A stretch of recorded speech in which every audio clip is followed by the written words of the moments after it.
পুরো কর্পোরেট কালচারের সাথে ইসলামের প্রায় প্রত্যেকটা জায়গায় সংঘর্ষ, কনফ্লিক্ট হচ্ছে। তাহলে মুসলিম মাইন্ডগুলো এগুলোকে কিভাবে অ্যাকসেপ্ট করছে? আমাদের প্রশাসনিক সিস্টেমগুলো দেখেন, আমাদের বিচারালয়ের সিস্টেমগুলো দেখেন, এখন আর কেউ কারোর মধ্যে কোনো রিয়াকশনও নাই। মনে হয় যে বর্তমান যে সিস্টেমটা ইটস ওকে, তাই না? এরকম একটা জিনিস হয়ে গেছে, মানে স্বাভাবিক যে রিয়াকশন সেটাও নয়। এগুলো কিন্তু গ্লোবালাইজেশনের ফলাফল।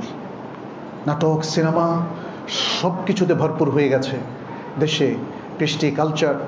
আর জেনারেল শিক্ষিত মানুষ দেখা যাচ্ছে যে এখন সমকামিতাকে পর্যন্ত সমর্থন করছেন। এটাও গ্লোবালাইজেশনের একটা ফলাফল। কিন্তু LGBTQ বিশ্বের প্রায় সব দেশ মেনে নিয়েছে। This is for globalization.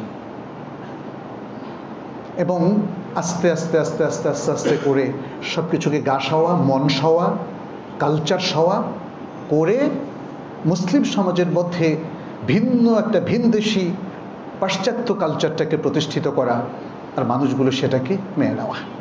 ধর্মকে ছোট করতে করতে করতে আমরা কয়েকটা জিনিসের মধ্যে সীমাবদ্ধ করে ফেলেছি। টুপি, দাড়ি, আর মেয়েদের ক্ষেত্রে হিজাব। ব্যাস, এটা মেনটেন করতে পারি।